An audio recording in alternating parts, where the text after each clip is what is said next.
جان لو کہ دنیا کی زندگی تو صرف کھیل کود اور زیب و زینت اور آپس میں فخر و غرور کرنا اور مالوں اور اولاد میں ایک دوسرے پر زیادتی چاہنا ہے۔ دنیا کی زندگی ایسی ہے جیسے وہ بارش جس کا اگایا ہوا سبزہ کسانوں کو اچھا لگا، پھر وہ سبزہ سوکھ جاتا ہے تو تم اسے زرد رنگ کا دیکھتے ہو، پھر وہ بیکار ہو جاتا ہے اور آخرت میں سخت عذاب ہے اور اللہ کی طرف سے بخشش اور اس کی رضا بھی ہے، اور دنیا کی زندگی تو صرف دھوکے کا سامان ہے۔ اور تمہارے رب نے حکم فرمایا ہے کہ اس کے سوا کسی کی عبادت نہ کرو اور ماں باپ کے ساتھ اچھا سلوک کرو۔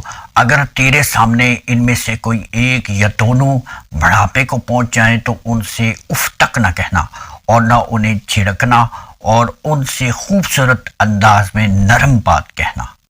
اے ایمان والو، بہت زیادہ گمان کرنے سے بچو، بے شک کوئی گمان گناہ ہو جاتا ہے، اور کسی کی پوشیدہ باتوں کی جستجو نہ کرو اور ایک دوسرے کی غیبت نہ کرو۔ کیا تم میں سے کوئی پسند کرے گا کہ وہ اپنے مرے ہوئے بھائی کا گوشت کھائے؟ تو یہ تمہیں ناپسند ہی ہوگا۔ اور اللہ سے ڈرو، بے شک اللہ بہت توبہ قبول کرنے والا مہربان ہے۔ خوش رہیں، اپنے بچوں کی اچھی تربیت جاری رکھیں۔ مجھے دیجیے اجازت۔ السلام علیکم ورحمۃ اللہ وبرکاتہ۔